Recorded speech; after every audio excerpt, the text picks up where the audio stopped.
অহনের কথা মতো অরি এসে সকালে সেই আগের জায়গাটাতেই দাঁড়িয়ে আছে। তাদের কলেজ ছুটি হয়েছে ১টায়। এখন বাজে প্রায় ১টা ১০ এর মতো। অরি একটু এদিক সেদিক তাকালো। কই এখনো তো অহন স্যারকে বেরোতে দেখা যাচ্ছে না। আয়রাকে একটু আগেই বিদায় জানিয়েছে সে। আয়রাদের বাসা তাদের বাড়ির একদম বিপরীত দিকে। এদিকে এই ভর দুপুরে এমন রোদের মধ্যেও এখানে দাঁড়িয়ে থাকতে মোটেও ভালো লাগছে না অরির। তবে তার বরের আদেশ মানতেই হবে, নয়তো দেখা যাবে মুহূর্তের মধ্যে তার বাড়িতে বিচার চলে গেছে। তার উপর আজকের টেস্টে তো একদম গোল্লা। আরে বাবা, হুট করে যদি ক্লাসে এসে বলে যে, "আজকে তোমাদের গত চ্যাপ্টার থেকে ক্লাস টেস্ট নেওয়া হবে", তাহলে কি লিখবে? এমনিতেও সে মোটামুটি ধরনের ছাত্রী, ওই যারা আরকি পরীক্ষার আগের রাতে বই খুলে পাস করে তাদের পক্ষ এমন হুট করেই ক্লাসে টেস্ট দেওয়া সম্ভব? ধ্যাত! বিয়ের পর থেকেই তার জীবনে খালি একের পর এক অঘটন ঘটেই চলেছে। এই মেয়ে হুট করেই পাশ থেকে কোনো মেয়েলি গলায় তার নামের ধমক শুনে অরি ভয় পেয়ে গেল। ভর দুপুরে ভয় পাওয়াটা স্বাভাবিক। পাশে তাকাতে দেখলো আরশিয়া তার দিকে তাকিয়ে আছে। অরি নিজেকে ধাতস্থ করে আরশিয়ার দিকে ফিরল। এই মেয়েটা এবার অতিরিক্ত করছে। তাকে এভাবে সম্বোধন করার সাহস পায় কিভাবে? একটু এগিয়ে গিয়ে আরশিয়ার মুখামুখি হলো। আরশিয়া তার চেয়ে একটু লম্বা। অবশ্য তার শ্বশুরবাড়ির সবাই লম্বা। সে একটু মাথা উঁচিয়ে আরশিয়ার চোখে চোখ রাখলো। এরপর জোর গলায় শুধরালো, "এই মেয়ে কি? হ্যাঁ? আমি তোমার ভাবি হই। এরপর থেকে ভাবি বলে ডাকবা।" আরশিয়া যেন কোনো জোকস শুনল এমনভাবে হেসে উঠল। হাসতে পেট চেপে ধরে ব্যঙ্গ করতে বলল, "ইউ ফানি! ভাবি ডাকবো তাও তোমাকে এতটা ভাবলে কিভাবে?" পরে দমল না আরশিয়ার ব্যঙ্গত্বে, বরং ফের কঠোর গলায় আওড়ালো, "অবশ্যই ডাকবে, নয়তো আমি এবার অহন স্যারের কাছে বিচার দিতে বাধ্য হব।" আরশিয়া সোজা হয়ে দাঁড়ালো। এরপরে অরির দিকে ঝুঁকে গিয়ে রক্তলাল চোখে নিয়ে বলল, "খুব বেশি ভালো লাগছে না? খুব বেশি ভালো লাগছে অহন ভাইয়ের বউ হয়ে। আর লাগবেই তো। তোমাদের মতো থার্ড ক্লাসের পরিবারের মেয়ে যদি আমাদের মতো পরিবারের বউ হয়ে আসে তাহলে ভালো লাগবেই।" অরি দুহাত মুঠু করে বলল, মেয়েটা এবার অতিরিক্ত করছে, কিন্তু রাগ দেখালো না। সত্যিই বাড়ির বউ হয়ে সেই বাড়ির আদুরে মেয়ের সাথে লাগা যাবে না। এতে বরং সে সবার কাছে অপরাধী হয়ে যাবে। তাকে যা বলার তার বরকেই বলতে হবে। "তুমি এবার বেশি করছো আরশিয়া। তোমার সাথে আমার কোনো শত্রুতা নেই। আমি বেশি করছি না। তুমি অহন ভাইয়ের জীবন থেকে চলে গেলে সব ঠিক হয়ে যাবে।" "Are you mad Arshia? তুমি কি পাগল? এসব কি বলো? তা বলার আগে ভেবে বলো একবার।" "অহন স্যার আমার বিবাহিত বর। আমি তার জীবনে থেকে কেন যাবো? কারণ আমি অহন ভাইকে ভালোবাসি।" পরে বিরক্ত হলো। এবার সেই একই প্যাচাল পারছে মেয়েটা। বলল, "সেটা আমার দেখার বিষয় না। আমি ইচ্ছে করে বিয়ে করিনি বা কাউকে জোর করেও বিয়ে করিনি। আমাদের বিয়ে বড়দের সম্মতিতে হয়েছে। তাই এক কথায় বারবার বলবে না, বিরক্তি লাগে।" কিন্তু আরশিয়া দমল না। রাগী কণ্ঠে বলল, "লাগবেই তো। ছোটলোক কোথাকার! নিজেকে আটকাতে পারোনি তো অহন ভাইকে দেখে। আর বলিহারি, তোমার এক কুটনি দাদী আমার দাদীদের পটিয়ে তোমাকে আমার অহন ভাইয়ের কাঁধে ঝুলিয়ে দিয়েছে। আমাদের সম্পত্তির লোভের সামলাতে পারোনি কিনা? তুমি যেমন লোভী, তোমার বাড়ির সবাইও লোভী, ছোটলোক, লোভী পরিবারের কোথাকার।" কথাটা আর আরশিয়া বলতে পারল না। ঠাস করে একটা চড়ের শব্দে সবকিছু থমকে গেল। আরশিয়া চড়ের ধাক্কায় গালে হাত দিয়ে কিছুটা পিছিয়ে গেল। তার গাল যেন মুহূর্তেই ব্যথায় টনটন করে উঠল। আরশিয়া মাথা তুলে অরির দিকে তাকালো। হ্যাঁ, চড়টা তাকে অরিই মেরেছে। সে হতভম্ব নয়নে অরির দিকে তাকিয়ে আছে। এত বড় সাহস! তাকে চড় মারল! তাকে তার ভাইরা কোনোদিন ফুলের টোকাও দেননি। সেখানে এই মেয়েটা তাকে চড় মারল! আরশিয়া গালে হাত দিয়ে আশ্চর্য কণ্ঠে অরির উদ্দেশ্যে দাঁতে দাঁত চেপে বলল, হাউ ডিয়ার ইউ! তোমার সাহস কত?" এদিকে অরি এখনো আরশিয়ার দিকে তাকিয়ে ফোঁসফোঁস করছে। যতক্ষণ পর্যন্ত তাকে অপমান করছে সে মেনে নিয়েছে। কিন্তু তার পরিবার নিয়ে কথা বলবে আর সে ছেড়ে দিবে এতটাও ভালো না সে। তবে অরি চড়টা কিছুতেই মানতে পারে না। কিন্তু তার দাদীকে কুটনি আর লোভী বলার সাথে পরিবারকে ছোটলোক বলায় সে নিজেকে সামলাতে পারেনি। তার হাত যেন অটোমেটিক আরশিয়ার গালে চড় গিয়েছে। আরশিয়ার কথায় সে সেদিকে এগিয়ে গেল। আরশিয়ার হতভম্ব চোখে চোখ রেখে ধীর স্বরে আওড়ালো, দিয়ে দেখব কতটা। এরপর একটু থেমে কঠোর কণ্ঠে বলল, "আমি পর্যন্ত ঠিক ছিল, কিন্তু আমার পরিবার পর্যন্ত গিয়ে খুব ভুল করলে। আমি অবলা নই। আর না তো ছোটলোক। ছোটলোক তো তুমি যে বেহাইয়ার মতো আরেকজনের জামাইয়ের পিছনে ঘুরছো আরশিয়া।" কিছু বলতে নিবে তার আগেই থেমে গেল। থেমে যেতে হলো। কারণ পিছন থেকে অহনের কণ্ঠে ভেসে এলো, "কি হচ্ছে এখানে?" অহনের কণ্ঠ পেয়ে দুজনেই পিছনে ফিরে তাকালো। এদিকে অহনকে দেখেই যেন আরশিয়া ভোল পাল্টে ফেলল। এতক্ষণ না কাঁদলেও এখন হাউমাউ করে কেঁদে অহনের কাছে ছুটে গেল। অরিতো আরশিয়ার এমন ভোল পাল্টানো দেখে চোখ বড় করে তাকিয়ে আছে। কি মেয়ে রে বাবা! এতক্ষণ তো তার দিকে চোখে চোখ রাঙিয়ে তাকিয়ে ছিল। এই না অহন স্যারকে দেখল, ও কেমন নাক কান্না শুরু করে দিল। এদিকে অহন তো মাঝ রাস্তায় আরশিয়াকে কাঁদতে দেখে ছটফটিয়ে উঠল। তার অতি আদরের বোন। আদরে সবসময় রেখেছে, কখনো কাঁদতে দেয়নি। আর এখন এভাবে হাউমাউ করে কাঁদছে, তার তো অস্থির হবারই কথা। সে এগিয়ে এসে আরশিয়ার মাথায় হাত রাখলো। সবকিছু ভুলে গিয়ে বলল, "কি হয়েছে আরশি? কি হয়েছে? এভাবে কাঁদছিস কেন? কি হয়েছে বল? বল আমাকে।" অরি শুধু তাকিয়ে এদের কাহিনী দেখছে। অহনকে এখন আরশিয়ার পাশে দেখে তার সর্বাঙ্গে একেবারে জ্বলে যাচ্ছে। যতই হোক তার জামাই অহন স্যার। এমনভাবে দেখল তো জ্বলারই কথাটা। ভুলটা তার এই মেয়েটাকে ১ম এ হালকাভাবে নেওয়াই তার ভুল ছিল। নেকো কথাকার একটা অহন ভাই। ওরই আমাকে চড় মেরেছে। আরশিয়া ফুঁপিয়ে কেঁদে কথাটা বলল। এরপর নিজের গলাটা বাড়িয়ে দিল সত্য মিথ্যা যাচাইয়ের জন্য। কিন্তু আরশিয়ার মুখে কথাটা শুনতেই অহনের মুখ গভীর হয়ে গেল।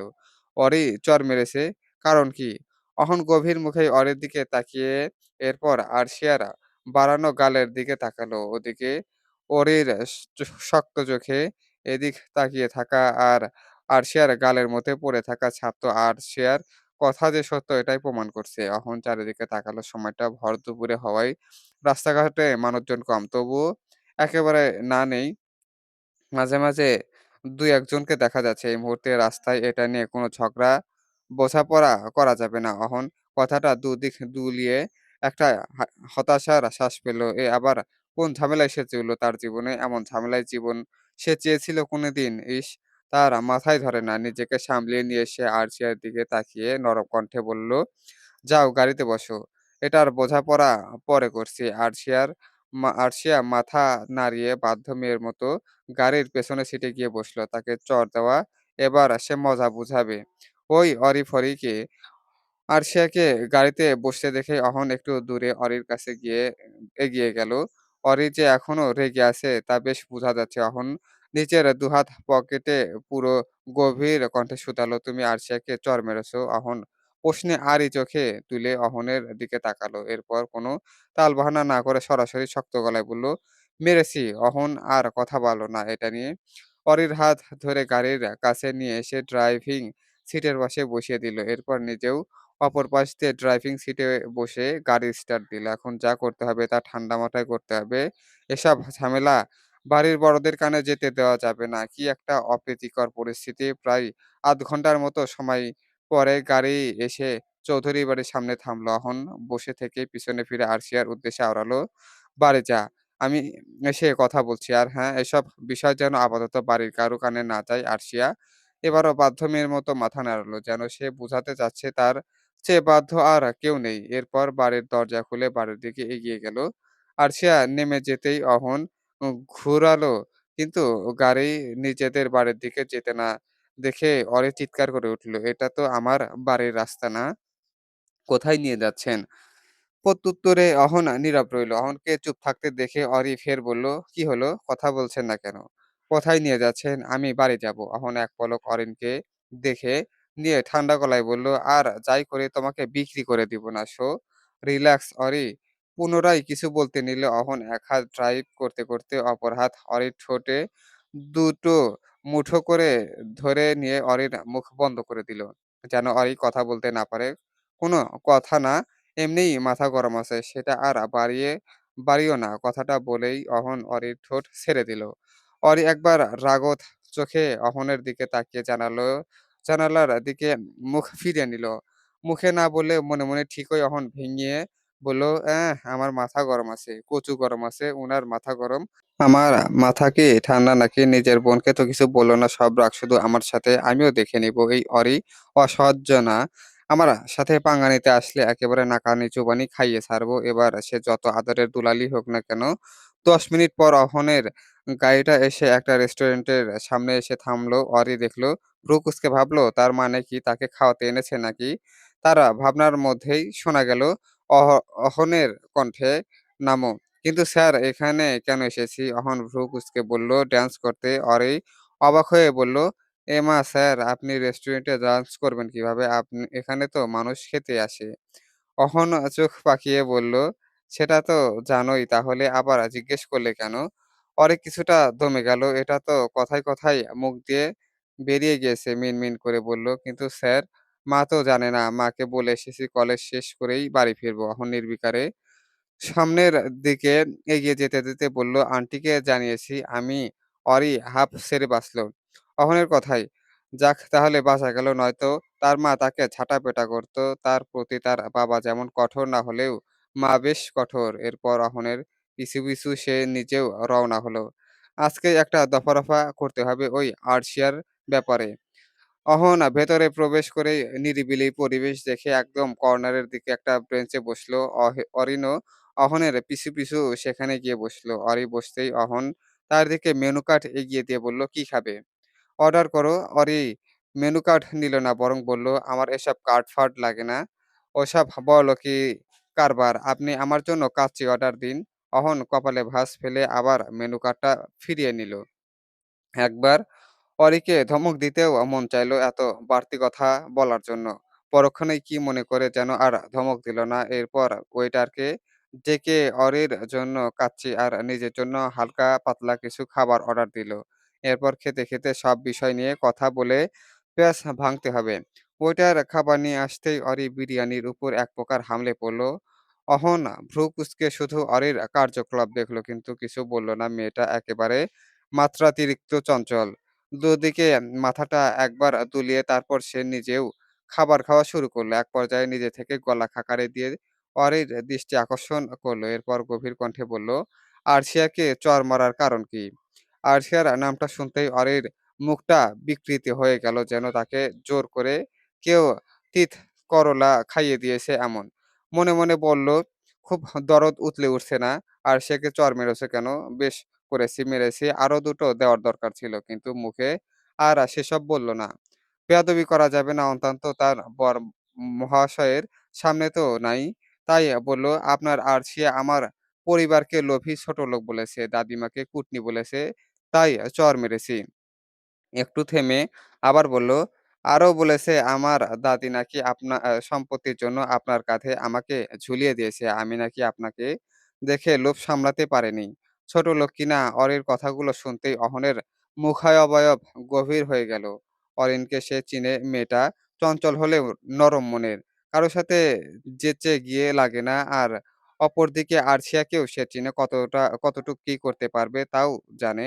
অহন আর এই বিষয় নিয়ে অরেনকে কিছু বলল না। বাকিটা সে নিজে সামলে নিবে। আরশিয়াকে লাই পেয়ে এতই মাথায় উঠে গিয়েছে যে কাকে কিভাবে সম্মান করতে হয় সব খুইয়ে ফেলেছে।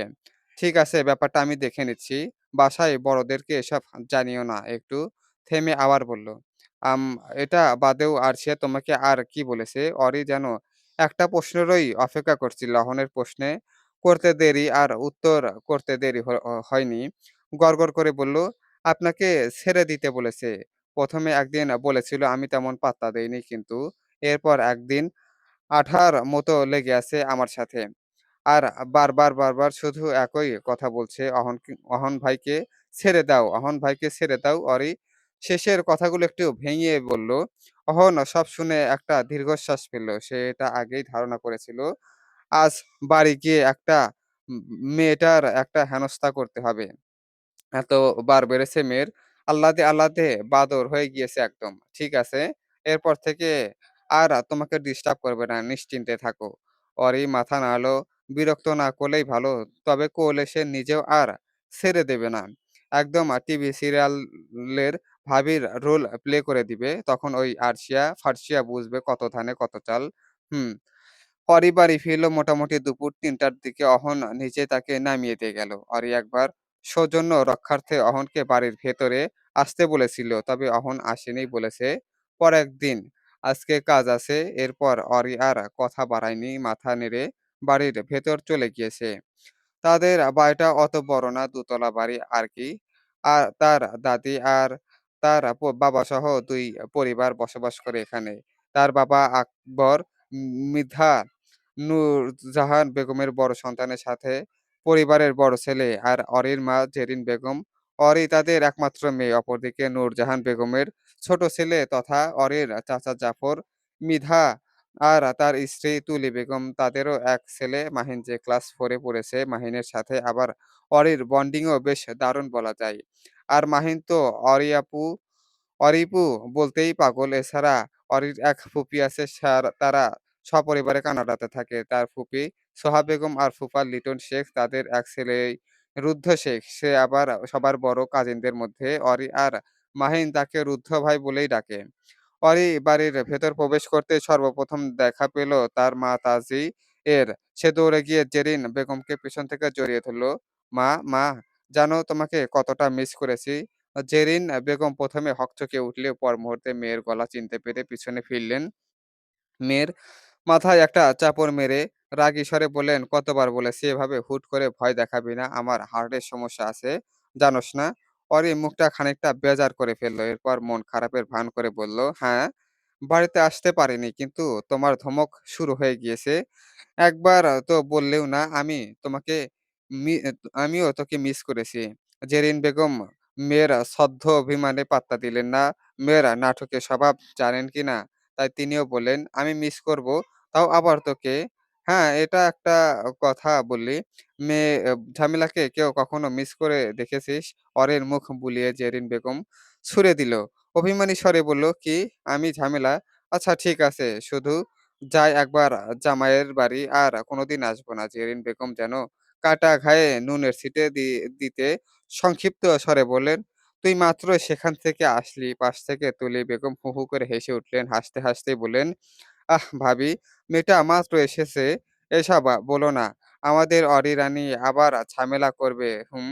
তার মতো ভালো ভদ্র মেয়ে তুমি কোথায় খুঁজে পাবে?" তুলি বেগমের ঠাট্টাতে অরি এবার কাঁধে ব্যাগ নিয়ে রাগে দুঃখে হনহন করে নিজের রুমের দিকে হাঁটা দিল। সবাই তাকে নিয়ে মজা উড়াচ্ছে। কোথায় সে?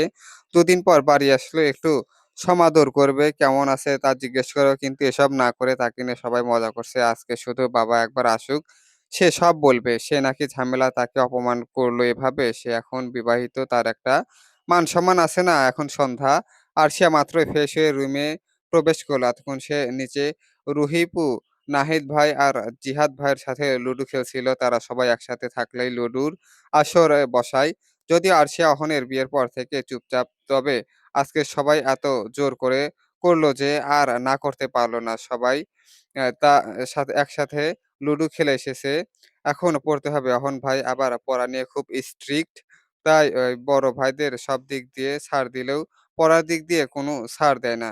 আর আরশিয়া তো অহন বলতেই পাগল। যেখানে অহন ভাই পড়াশোনায় মন দিতে বলে, সেখানে সে আবার সেটা না করবে কিভাবে? সে তো পারে না, সব বই পুরো ভাজা, ভাজা করে ফেলে।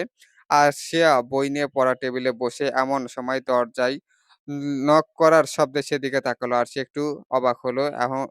এমন সময় আবার কে এলো? সে তো মাত্রই নিচে থেকে আসলো। তবে সেসব প্রকাশ না করে উঠে গিয়ে দরজা খুলে দিল। দরজার সামনে অহনকে দেখতেই তার মুখটা জ্বলজ্বল করে উঠল। ঠোঁট প্রসারিত করে কিছু বলতে যাবে, তার আগেই কয়েকটা চড়ের শব্দে ঘরের সবকিছু থমকে গেল। বাদ পড়ল না আরশিয়া নিজেও। অহন ভাই অহন ভাই, সে একটু কাঁদলেই অস্থির হয়ে পড়ত। তার গায়ে ফুলের টোকা পর্যন্ত দিত না। সে অহন ভাই তাকে চড় মারল। সে কাঁপা, কাঁপা মুখটা তুলে অহনের চোখের দিকে তাকালো। কতক্ষণ তাকিয়ে থেকে এরপর অসহায় আর অবাক স্বরে আওড়ালো, "অহন ভাই।" অহন কোনো প্রত্যুত্তর করল না। শুধু মুখটা কাঠের মতো গভীর করে একদম কাঠ, কাঠ স্বরে নিষ্ঠুরতার উচ্চারণ করলো। এটাই শেষ সতর্কতা। এরপর কখনো যদি আমার ব্যক্তিগত জীবনে তোকে নাক গলাতে দেখি, তখন আমি ভুলে যাবো আমার জীবনের একজন আরশিয়া ছিল। অহন আর কোনো কিছু না বলেই যেভাবে এসেছিল সেভাবেই চলে গেল। আজকে চড়টা আর কথাগুলো আশা করা যাই কাজে দিবে। আর না দিলেও সে এর ব্যবস্থা নেবে। আর লাই দেওয়া যাবে না। যথেষ্ট হইছে। এদিকে আরশিয়া এখনো গালে হাত দিয়ে দাঁড়িয়ে হতভম্বর মতো অহনের যাওয়ার পথের দিকে তাকিয়ে আছে। তার কাছে সব দুঃখের মতো, দুঃস্বপ্নের মতো লাগছে। সে কোনো কিছুই বিশ্বাসই করতে পারছে না তার অহন ভাই এটা আদৌ সম্ভব? তার অহন ভাই তাকে চড় মারলো, এমন নিষ্ঠুর বাণীগুলো বলল। এসব শুনে যে তার বুক চিড়ে যাচ্ছে এমন নিষ্ঠুর বাণী আওড়াতে খারাপ লাগলো না অহন ভাইয়ের। আরশিয়া ধপ করে নিচে বসে পড়ল। তার হাত এখনো অহনের চড় দেওয়ার গালেই। সে আশ্চর্যের কারণে কোনো ব্যথা অনুভব করতে পারছে না। সব জানি কেমন হয়ে যাচ্ছে। ওই মেয়েটা, সব শুধুমাত্র ওই মেয়েটার কারণে হয়েছে। তাকে ফুলের মতো রাখা অহন ভাইয়ের হাত আজ তাকে চড় দিয়েছে। ওই মিষ্টি মুখের বাণী আজ নিষ্ঠুরে পরিণত হয়েছে শুধুমাত্র ওই মেয়ের জন্য। আরশিয়া আর ভাবল না। কিছুটা মাথাটা হেলিয়ে দিয়ে ওভাবেই পড়ে রইল। তার গালে বেয়ে অনবরত জল গড়িয়ে পড়তে লাগলো। "দোস্ত আমি সিদ্ধান্ত নিয়েছি এ বাড়ি ছেড়ে বনবাসে চলে যাবো।" অরির কথায় মোবাইলের ওপাশ থেকে আয়রা অবাক কণ্ঠে বলল, "কেন রে? কি কিছু হয়েছে?" অরি মোবাইলটা নিয়ে ধপ করে বিছানায় শুয়ে পড়ল। এরপর রাগ দেখিয়ে বলল, "কি হয়নি সেটা বল। আমি নাকি এ বাড়ির ঝামেলা?" এসব শুনে কি এখানে থাকা যায়? আমার একটা মান-সম্মান তো আছে নাকি? আয়রা একটু ঠোঁট টিপে হাসলো। এরপর অরির কথার সাথে তাল মিলিয়ে বলল, "ঠিক, ঠিক। তোর বহুত মান-সম্মান। এসব শোনার পরেও তোর বাড়িতে থেকে ঠিক হবে না। এক কাজ কর তুই বাড়ি থেকে বেরিয়ে পড়। এক্ষুনি বনবাসের উদ্দেশ্যে রওনা দে।" হা, হা, হা! সেটা তো দিবই। তবে আমি ঠিক করেছি একা যাব না বুঝলি? তুই আমার একমাত্র বেস্টি। তোকে রেখে কিভাবে কোথাও যাব? তাই সিদ্ধান্ত নিয়েছি তোকে নিয়েই যাব। পরের কথা শুনতেই আয়রার মুখ চুপসে গেল। সে হাসার চেষ্টা করল। হ্যাঁ, হ্যাঁ, হ্যাঁ। আবার আমি কেন? তুই যা না, আমি যাবো না। তুই চলে গেলে আন্টিরা তো কাঁদবে। তাদের সামলাতে হবে না? আমি বরং থেকেই যাই। তুই যা। আর ওরই মোবাইলটা নিয়ে উঠে বসলো। আয়রা তার মাদের সামলাবে নাকি বাহানা দিচ্ছে সে কি সেটা বুঝে না তাকে ঢপ দিচ্ছে। সে কি এতই বোকা যে যে বুঝবে না, না দুনিয়াতে কেউ কারো নয় সেটা আবার প্রমাণ হয়ে গেল। তুই আমাকে অজুহাত দিচ্ছিস। আয়রা ছটফটিয়ে বলল, "না, না অজুহাত কেন দিব? আমি সাচ্চা বলছি রে। না আমি বুঝি তো তুই যাবি না সেটাই বল। কেন মিথ্যা অজুহাত দিচ্ছিস? আরে থাম।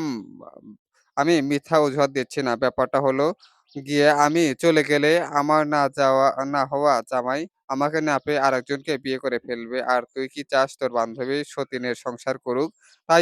তাই আরকি। পরেই মানল না আয়রার যুক্তি। এমনটা প্রত্যেকবারই হয়। তার সাথে আয়রার কথোপকথনে কোনো একটা অযৌক্তিক বিষয় নিয়ে হালকা কথা কাটাকাটি হবে। এরপর অরি মুখ ফুলিয়ে কল কেটে দিবে। এরপরেও ব্যতিক্রম হলো না।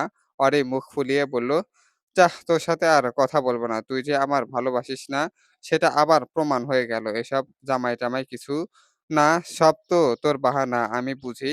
আয়রা ওই পাশ থেকে বলতে চাইল, "অরে শোন না দোস্ত" কিন্তু বাকিটা বলার আগেই এপাশ থেকে অরি কলটা কেটে মোবাইল অফ করে দিল। আর কিছু ভালো লাগছে না আপাতত। সে একটা কড়া ঘুম দিবে এখন। যদিও এটা সন্ধ্যা রাত তবে তাও ঘুমাবো। এখন ঘুমিয়ে মাঝরাতে উঠবে। এরপর সরাসরি পায়চারি করে বাড়ির পাহারা দিবে। এমনটাই হয়ে আসছে আজকে অনেকদিন ধরে। ভিডিওটি ভালো লেগে থাকলে অবশ্যই লাইক, কমেন্ট, শেয়ার এবং সাবস্ক্রাইব করে পাশে থাকবেন। আর এই গল্পের আগের পর্ব চাইলে কমেন্ট করে জানাবেন এবং কন্টিনিউ করব কিনা সেটাও কমেন্ট করে জানাবেন। ধন্যবাদ।